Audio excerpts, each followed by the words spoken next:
Episode 7. A Favourable Balance of Trade?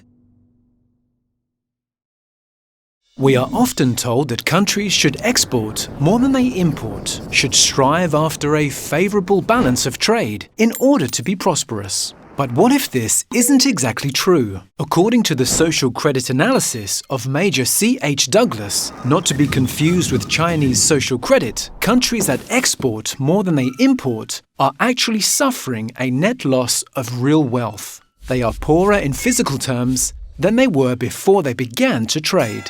How can physical impoverishment yield financial prosperity?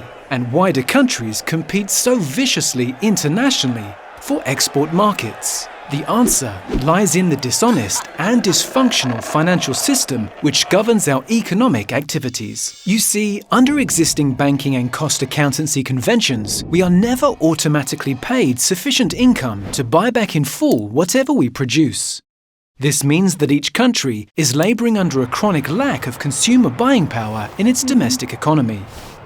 One way of addressing the imbalance is to export more than you import. Doing so allows a country to get rid of some of its surplus production, for which no income has been distributed domestically, while simultaneously importing additional consumer buying power in the form of the wages and profits of the exporting companies.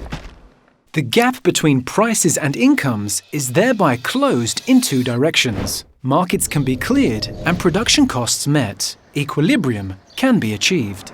But the prosperity associated with a favourable balance of trade is a purely financially grounded rather than reality-based phenomenon. If we follow its logic, the most favourable balance of trade possible, and hence the greatest prosperity possible, would involve a country exporting all of its production and importing nothing in return.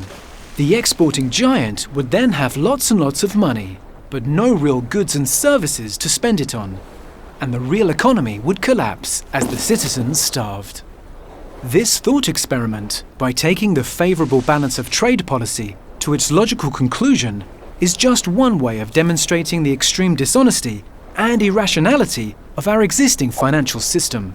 The current system, by rewarding things that actually involve physical loss or inefficiency, such as favourable trade balances, often commends what is physically evil as being financially good.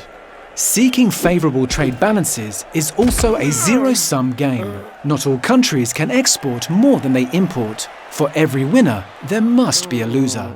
This pits countries against each other in a life-or-death struggle for economic survival and social stability. This unnatural competition thus serves as the prime factor behind international friction and war. But there's a better way of filling the gap that doesn't involve giving away your surplus production in return for mere money tokens. It is the Douglas social credit way. This animated series was sponsored by the Clifford Hugh Douglas Institute for the Study and Promotion of Social Credit.